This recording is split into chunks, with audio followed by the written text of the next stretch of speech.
Le Muséum d'histoire et de sciences naturelles d'Arkham est une sombre bâtisse dont la façade nord s'étend le long de la rive du fleuve Miskatonic, juste en face d'un îlot sur lequel on peut observer un curieux alignement de pierres dressées. On y pénètre du côté ouest, par une entrée monumentale située au-dessus d'un escalier, dont les hautes marches sont fendillées par endroits. Au pied de l'escalier, je me sens écrasé par sa masse, tout en fer forgé et en verre. C'est l'un de ces temples industriels, typiques du XXe siècle, dont l'architecture austère célèbre le triomphe de la science et de la technique sur l'obscurantisme des temps anciens.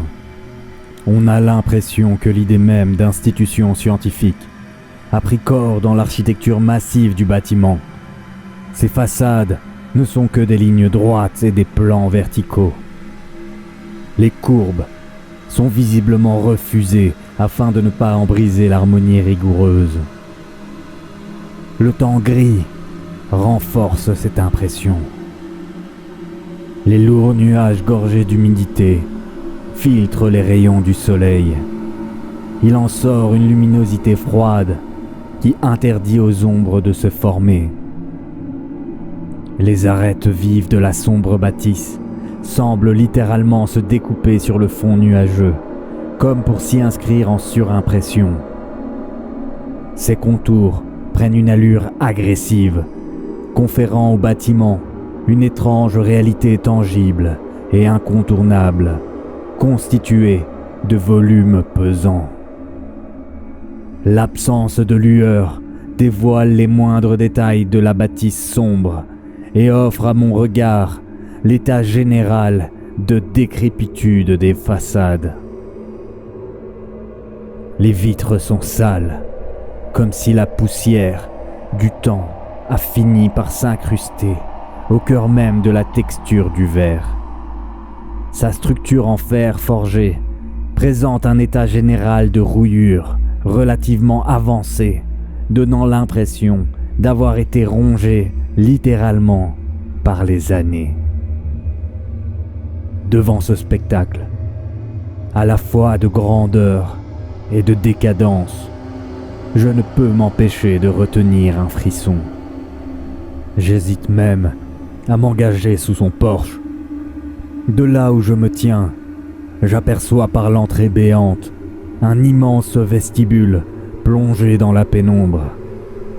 C'est comme une bouche ouverte qui attend patiemment d'avaler ceux qui passent à sa portée. Dois-je faire demi-tour et rentrer dans la sécurité de l'hôtel? Non. Je n'ai pas fait tout ce voyage pour renoncer. Ma quête touche à sa fin. Les documents que j'ai réunis et analysés avec soin m'ont donné la certitude que ce que je cherche depuis des années se trouve quelque part à l'intérieur de ce vaisseau de métal et de verre.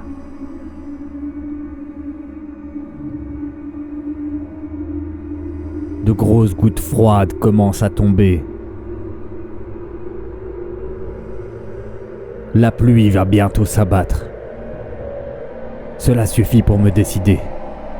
Je grimpe les marches. Aussitôt franchi le seuil du musée, je suis happé par l'atmosphère solennelle du lieu. Je suis dans un vestibule, éclairé, chichement, dont le plafond est soutenu par des hautes colonnes de métal. Le silence est à couper au couteau. Une désagréable odeur de désinfectant me pique les narines.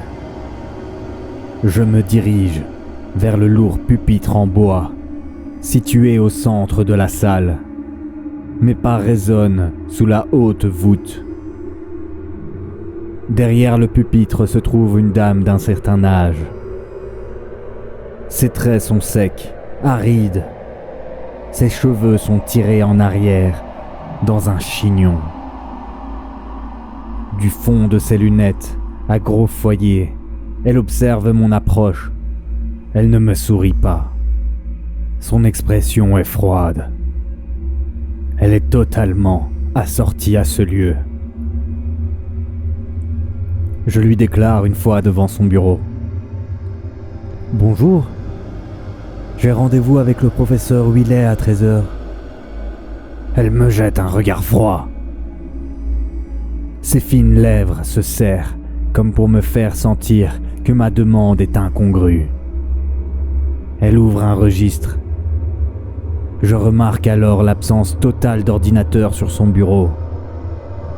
Son index décharné parcourt plusieurs lignes.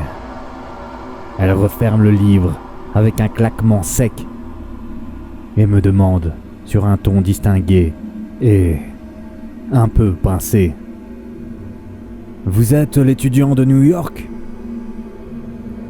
Oui, c'est cela, dis-je. » Elle hausse les sourcils et me dévisage longuement. J'ai l'impression qu'elle m'évalue, se demandant si je ne lui mens pas. Finalement, alors que son regard inquisiteur d'institutrice rigide commence à me mettre mal à l'aise, elle déclare: « Le professeur Willet m'a averti qu'il serait un peu en retard.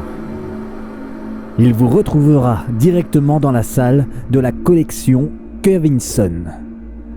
C'est au rez-de-chaussée, juste après la salle des dinosaures. Vous pouvez vous y rendre directement. » Se désintéressant totalement de moi, elle s'absorbe aussitôt dans la lecture d'un document qui se trouve posé devant elle.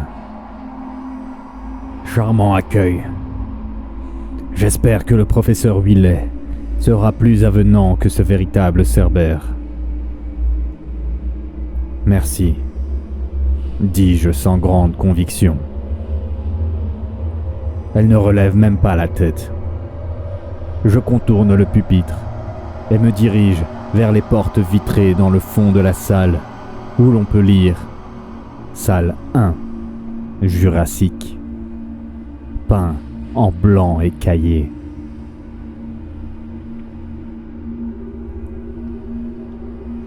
Dans la première moitié du XXe siècle, le musée Arkham a connu un certain rayonnement et la richesse de ses collections a été réputée à travers toute la Nouvelle-Angleterre. Mais après la Seconde Guerre mondiale, il est entré curieusement dans une période de déclin. Sans doute n'est-il pas parvenu à faire face à la concurrence des grands musées comme le Met de New York. Pour attirer les visiteurs, un musée doit aujourd'hui proposer des activités ludiques et non se contenter d'exposer des objets et des squelettes du passé dans des vitrines. De manière générale, la ville d'Arkham n'a jamais su véritablement prendre le tournant de la modernité. Visiter son musée, c'est véritablement plonger dans une autre époque de la science. Aucun guide audio et aucune activité interactive ludique sur des bornes informatiques ne viennent égayer la visite. Les squelettes de dinosaures sont emprisonnés à l'intérieur de gigantesques cages de verre. Des explications plus que sommaires sont gravées sur des plaques, à présent à moitié rouillées, fixées sur les panneaux en bois, vernis des piédestaux. En soi, c'est un musée sinistre. L'éclairage n'est pas intense. Sans doute, suite au manque de subsides, le conservateur fait tout pour réduire les coûts en énergie. Certains coins de la salle sont littéralement plongés dans la pénombre.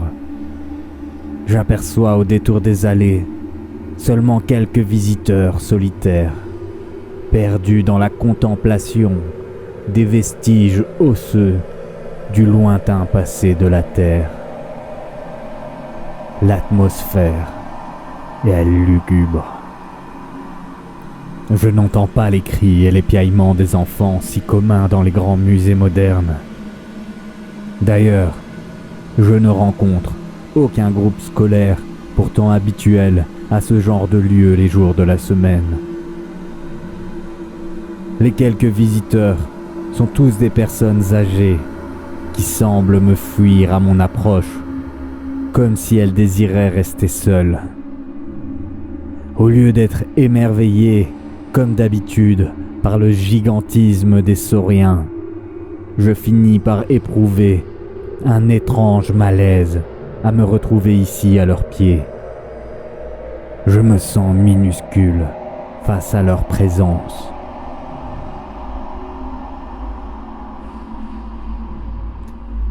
J'atteins finalement la salle Kevinson.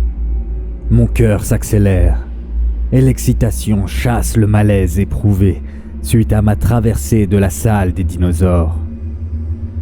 Andrew Kevinson, paléontologue fortuné, a réuni au début du XXe siècle une vaste collection privée de squelettes et d'artefacts datant du néolithique.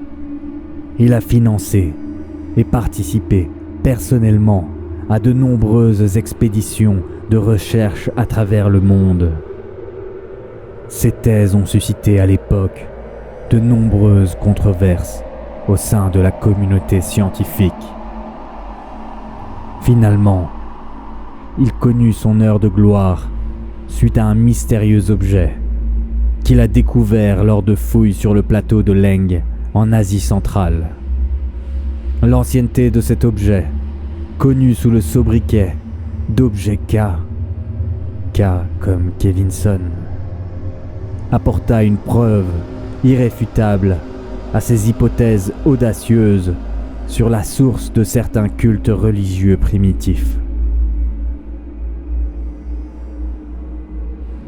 En 1944, atteint de démence, il se donna la mort après avoir légué l'entièreté de sa collection au musée d'Arkham.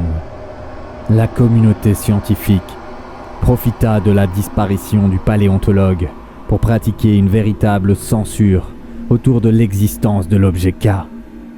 Et le nom de Kevinson ne fut plus jamais cité dans les publications scientifiques. Sa découverte était trop dérangeante par rapport à l'image que la science donne des passés les plus lointains pour en faire mention publiquement. 1 an auparavant, j'ai trouvé une mention de l'objet K, par hasard, dans une note en bas de page d'un article traitant de l'origine des cultes religieux de la préhistoire. Cet article avançait l'hypothèse que nos lointains ancêtres des cavernes rendaient des cultes à des formes de vie intelligentes qui ont précédé l'humanité. Pour appuyer ses dires, l'auteur de l'article relatait dans une note en bas de page la découverte d'un objet manufacturé dans les strates géologiques les plus profondes du plateau de Leng. Ces strates étaient le dépôt d'une époque antérieure à celle des dinosaures, époque à laquelle les formes de vie connues commençaient seulement à quitter l'océan primitif qui les avait vus naître pour ramper sur le sol. La découverte d'un objet manufacturé dans de telles strates était évidemment impossible au regard de la conception généralement admise concernant l'évolution des formes de vie. L'auteur se contentait juste de le nommer objet K, sans donner plus de précision sur les circonstances de sa découverte et sur le lieu où il était conservé actuellement. Quoi qu'il en soit, cet article s'appuyait sur son existence comme preuve que nos ancêtres, à peine sortis de l'animalité, ont rendu des cultes dédiés à d'anciennes formes de vie intelligentes qu'ils considéraient comme des dieux. Curieusement, le mois suivant, l'auteur de l'article, un professeur pourtant renommé, publia une note dans la revue, s'excusant auprès des lecteurs d'avoir fait part d'une telle conception et qu'il s'était trompé sur l'existence de l'objet K. Je tentais bien d'avoir plus de précision à ce sujet, mais le professeur en question déclina toutes mes propositions pour le rencontrer. Intrigué, j'entrepris alors des recherches approfondies pour tenter de retrouver la trace de cet objet mystérieux. Et devant la salle Kevinson du musée d'Arkham, je savais que je touchais au but. En attendant l'arrivée du professeur Wiley, je décide de visiter la collection de Kevinson. Au milieu des vitrines, enfermant des squelettes de nos lointains ancêtres et des objets qui les ont accompagnés durant leur existence, je ressens à nouveau un étrange sentiment de malaise. J'éprouve l'impression qu'en fait, les crânes m'observent, qu'ils sont contrariés par ma présence.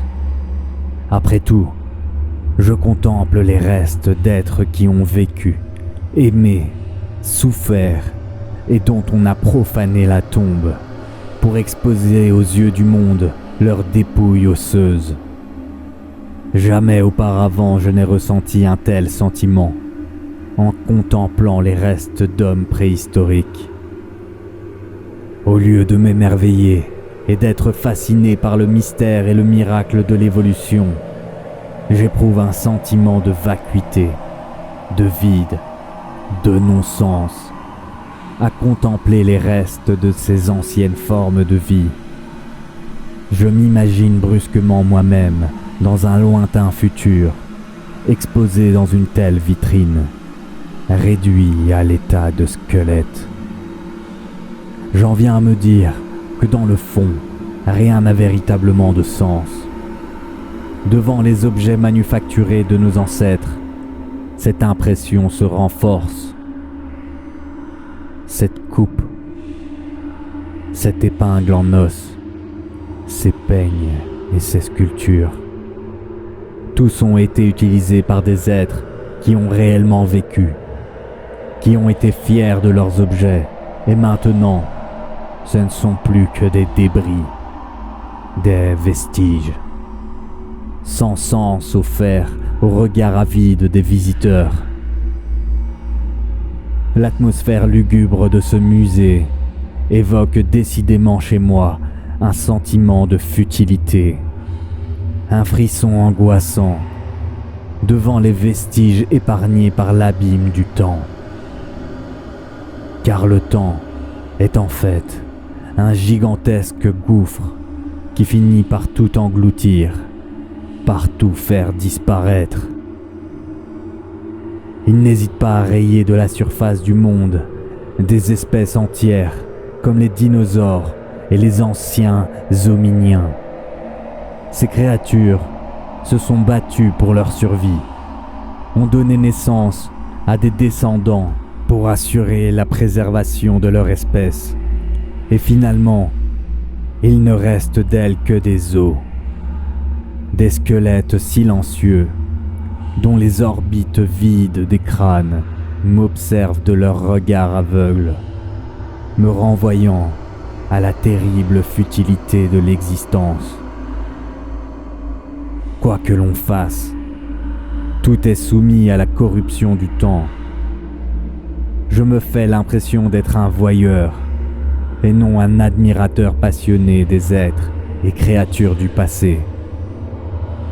Je me dis brusquement que je n'aimerais pas me retrouver enfermé pour la nuit à l'intérieur de ce musée.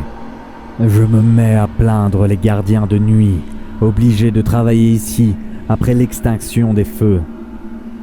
Je frissonne en me disant que l'obscurité qui doit régner alors doit être similaire à celle de la tombe, tellement ce lieu me donne plutôt l'impression de parcourir une nécropole qu'un musée. Je m'arrête devant une cage de verre contenant le squelette entier et remarquablement conservé d'une jeune femme Homo sapiens. J'essaye de l'imaginer vivante, l'aspect qu'elle devait avoir, la vie qu'elle a bien pu mener.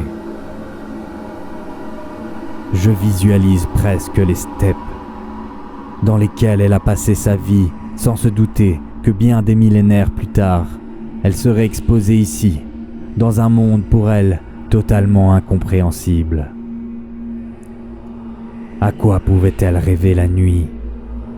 Avait-elle aimé quelqu'un au point de se sentir entre les bras de son amant, cette impression d'instant éternel que seul l'amour peut procurer?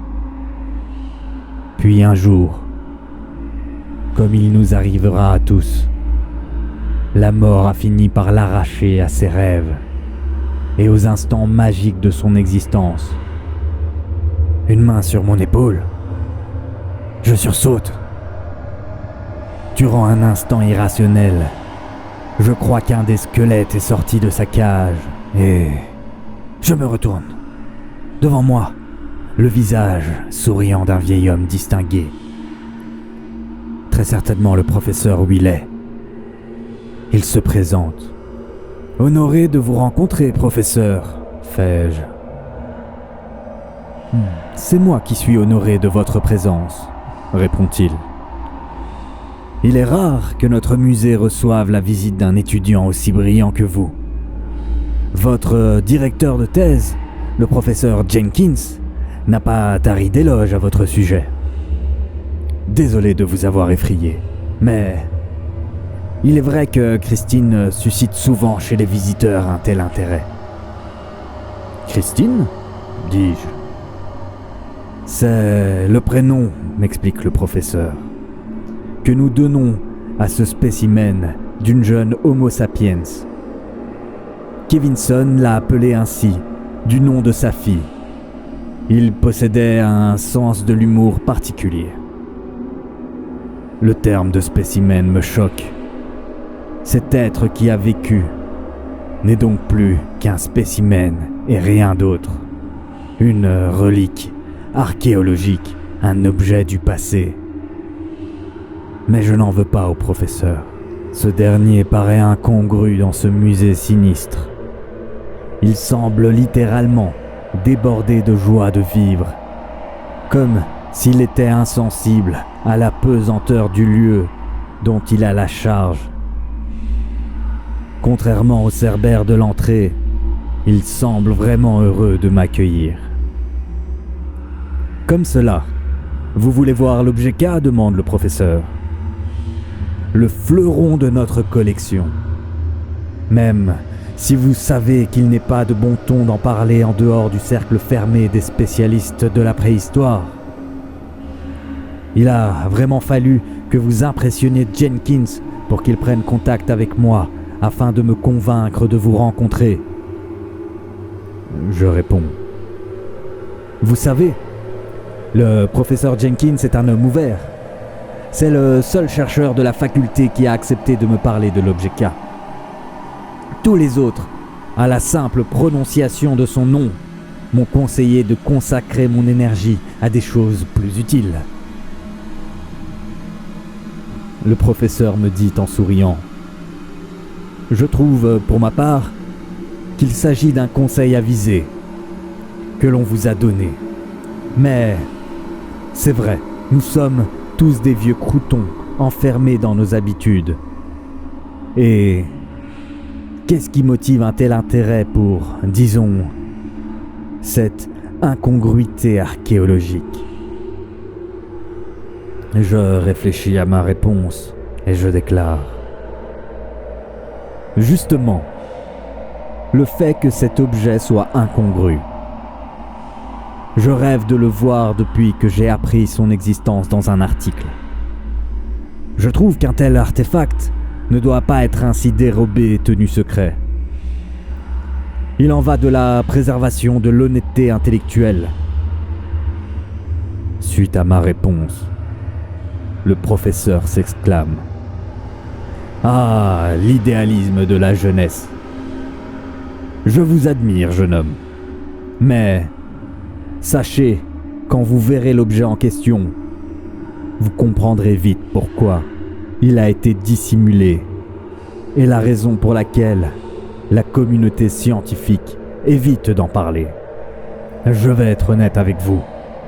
Si Jenkins a organisé votre venue ici, et si moi-même je l'ai accepté, ce n'est pas tant pour satisfaire votre curiosité, totalement légitime et respectable d'ailleurs, mais pour que vous acceptiez enfin le silence qui entoure son existence. Il faut dire que certains commencent à juger inopportun les questions que vous posez à son sujet.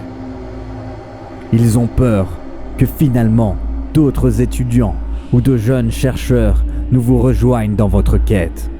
Et nous ne pouvons pas vous imposer un silence forcé. Jenkins considère que la seule possibilité d'assurer votre discrétion future consiste à vous confronter directement à l'objet K. Je lui demande d'un ton interloqué. Je ne comprends pas. Le professeur m'explique. Ne vous inquiétez pas. Les choses vont s'éclaircir pour vous dans quelques instants. Après cette réponse évasive, il me propose de le suivre. Je sens l'excitation me gagner. Enfin, je vais découvrir l'objet K. Nous atteignons le fond de la salle Kevinson, où j'aperçois une porte massive, visiblement blindée, enchâssée dans le mur. Dessus, on peut lire « Salle strictement réservée au personnel. Interdiction d'entrée ». Le professeur Willet sort de la poche de sa veste une de ses clés gravées au laser, dont il est impossible d'en réaliser un double. Je remarque que la serrure de la porte, contrairement à tout ce que j'ai vu pour l'instant dans le musée, est résolument moderne. Impossible de la crocheter par des moyens classiques. J'aperçois même le boîtier d'un digicode. Le professeur introduit la clé dans la serrure, la tourne et pianote ensuite une combinaison complexe de chiffres et de lettres sur le boîtier.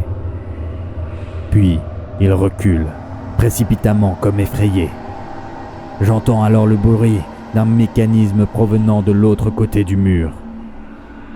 La porte s'ouvre, en produisant un chuintement sec, révélant un couloir plongé dans la pénombre. Un courant d'air froid s'en échappe, me faisant frissonner. « Après vous, je vous en prie », m'invite le professeur. Je m'engage dans le couloir, suivi de Willet. Au bout de quelques mètres, je débouche sur une salle en rotonde. Et au milieu de cette salle, l'objet K. Willet n'a pas besoin de le confirmer, tellement son étrangeté frappe l'esprit dès qu'on le voit. L'objet K est une statuette de 80 cm de hauteur, représentant un être dont les ailes, baissées, recouvrent en partie le corps. Leur membrane est fine, structurée, finement ciselée. Il est difficile de donner une description de la créature ainsi représentée, tellement son aspect n'a rien de commun avec les formes de vie que nous connaissons. Visiblement, elle est issue d'une ligne évolutive totalement étrangère à la nôtre. Son expression est absolument redoutable.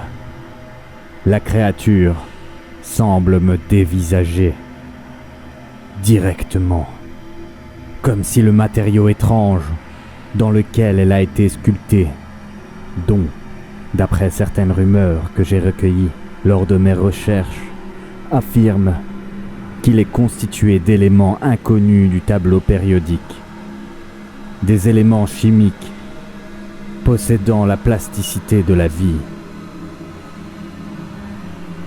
Pour chasser l'impression d'être observé par l'objet K, je me déplace de quelques pas dans la rotonde, tout en continuant à l'observer.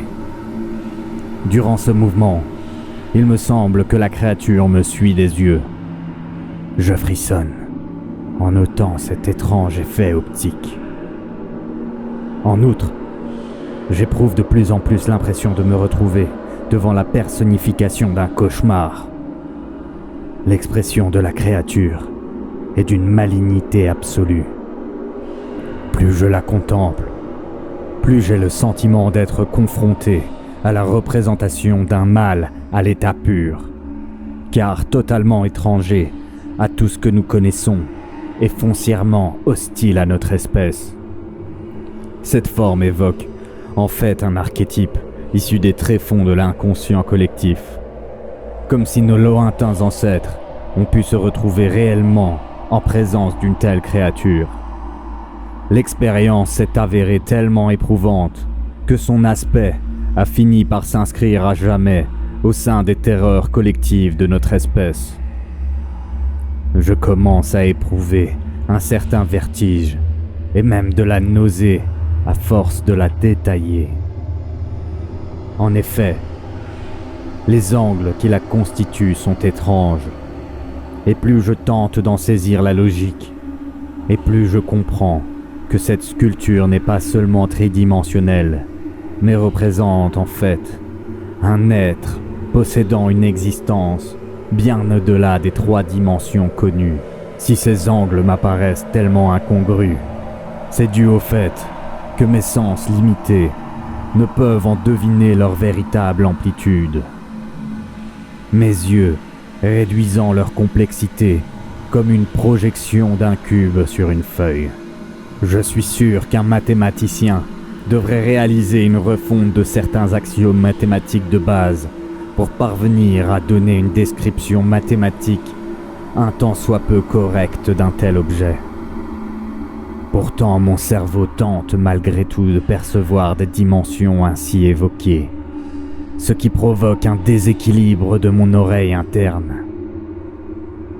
L'esprit finit par se trouver parasité par ces nouvelles dimensions qui se révèlent à lui, à un point tel qu'il finit par ne plus savoir comment percevoir le corps qui l'abrite. Finalement, je parviens à m'arracher de la contemplation vertigineuse de cet objet aux propriétés trop fantastiques. Le monde se met à tourner autour de moi, comme si ce dernier est atteint dans ses fondements. Pour ne pas perdre l'équilibre, je pose mon front sur les briques des murs de la rotonde. Leur fraîcheur m'apaise peu à peu. En tout cas, l'expérience que je viens de vivre prouve en soi l'authenticité de l'artefact. Aucun homme n'aurait pu concevoir un tel objet qui évoque des dimensions supplémentaires à nos 3 dimensions habituelles. Seule une créature possédant les sens nécessaires pour les percevoir aurait été à même de le forger. Peu à peu, mes perceptions s'apaisent et le monde semble retrouver une certaine stabilité. Mais je n'ose de nouveau tourner mon regard vers l'objet K. Je me sens partagé entre 2 émotions contradictoires. D'un côté, je ressens l'exaltation intellectuelle de me trouver confronté à la preuve de l'existence d'une forme de vie qui aurait vécu sur la Terre dans un lointain passé. De l'autre, je ne peux chasser l'impression de franche malignité qui se dégage de la sculpture, comme si son caractère, foncièrement différent de tout ce que nous connaissons, recèle en fait une menace pour notre espèce. Un bruit parvient du couloir qui me fait sursauter. Je me relève et constate que je suis seul dans la salle. Nulle trace du professeur Willet. Brusquement, une intuition affreuse me glace le sang. Je remonte le couloir et la porte est fermée. Le bruit que j'ai entendu correspondait bien à son claquement contre la chambranle. Le professeur m'a enfermé dans la pièce. Je frémis d'horreur à l'idée que je suis à présent seul avec l'objet K. Non, cela ne se peut. Je cogne contre la porte, mais on ne me répond pas. Pourquoi Willem m'a enfermé ici? Il a profité du désarroi de mes sens pour ficher le camp en douce et refermer la porte avant que je ne reprenne mes esprits. Connaissant les faits que procure l'objet K, il devait savoir que j'allais complètement être absorbé par sa présence. Se pourrait-il que... Je repousse cette idée trop horrible.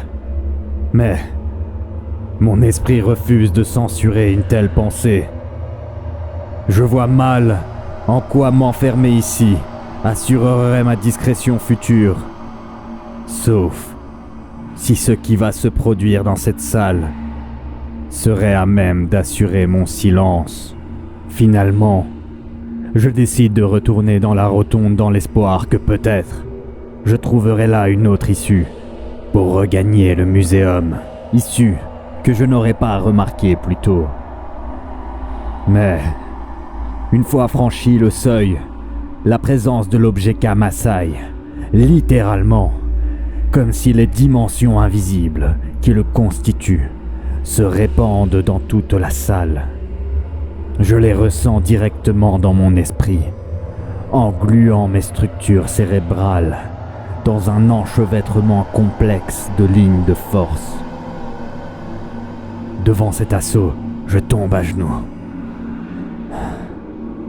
Une faiblesse énorme s'empare de moi. Brusquement, je ressens, comme tout à l'heure, alors que je traversais le musée, l'évanescence de toute vie. Mais cette fois, cette impression est bien plus forte, incontournable. Elle provient de l'objet K lui-même.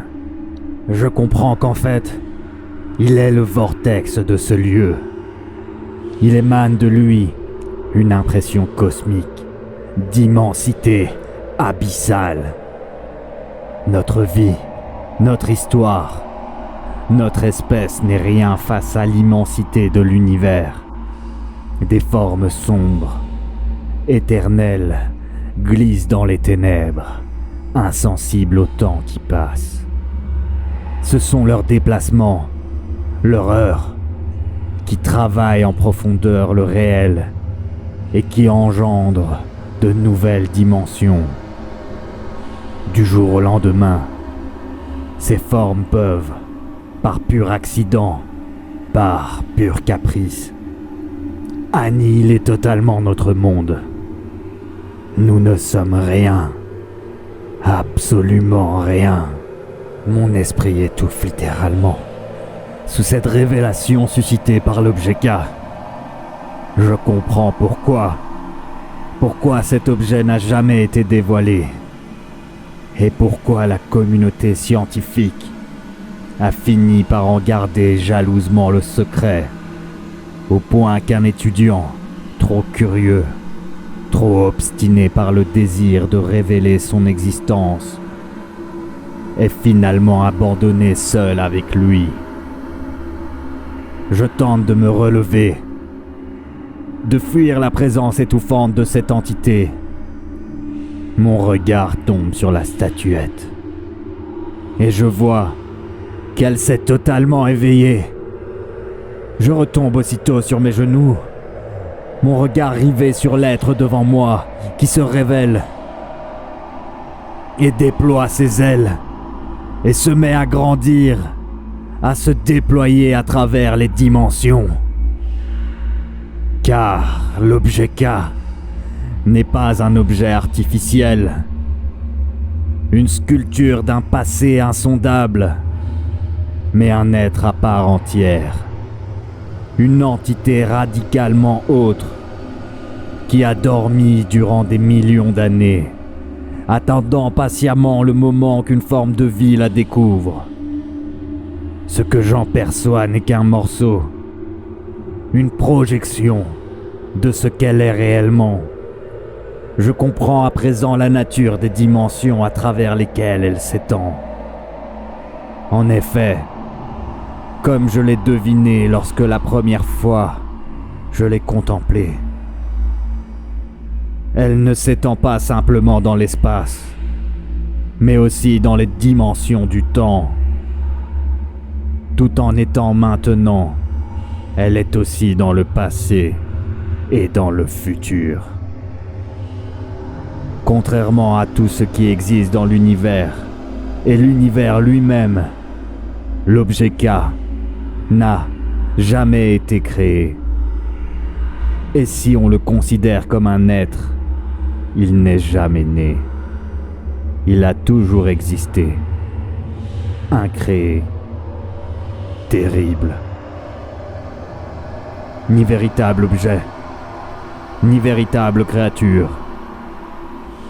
C'est quelque chose d'absolument fantastique, incompréhensible, impossible.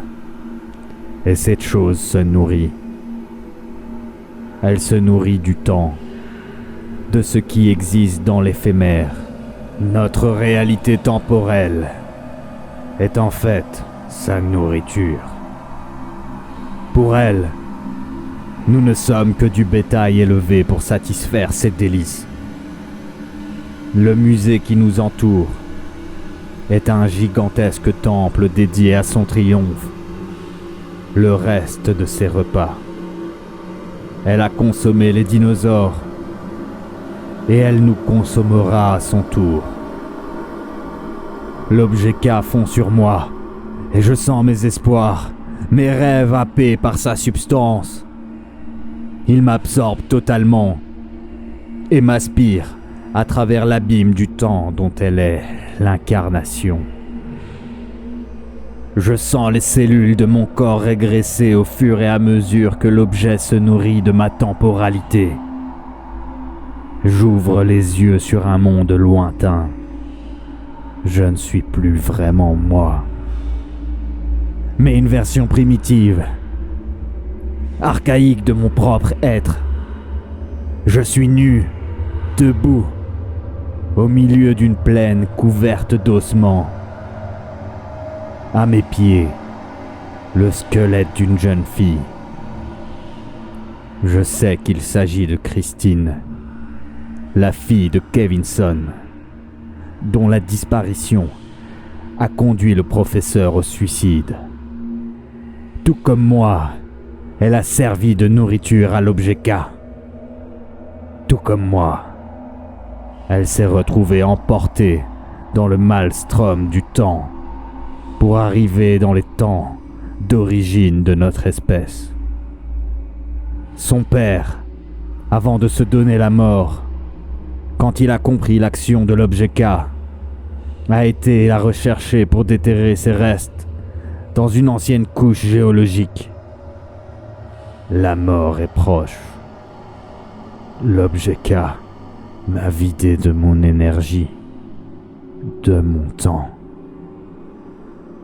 Avant de sombrer dans le néant, je me dis que peut-être, dans plusieurs millions d'années, un archéologue trouvera mes restes et m'exposera dans une cage de verre au cœur d'un muséum, témoin muet de l'action intemporelle de l'objet K.